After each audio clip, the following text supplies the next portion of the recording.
मुस्बत मुनफी इत्तलात का ट्रैफिक इतना ज़्यादा था कि स्टाफ कंफ्यूज और कंप्यूटर हैंग हो रहे थे। बुजुर्गों, बच्चों, औरतों, मर्दों की नमाजें, रोज़े, तिलावत, नवाफिल, सदक़ात, खैरात, तौबा, इस्तिग़फ़ार की तादाद इतनी ज़्यादा थी कि दाएं बाजू वाले फरिश्तों के हाथ शल हो रहे थे।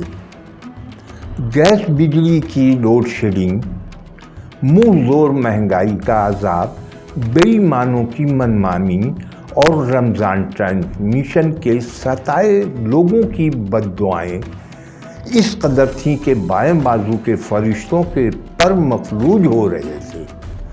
परेशान मैनेजर ने अल्लाह से मज़ीद स्टाफ और ज़्यादा कंप्यूटर की डिमांड कर दी।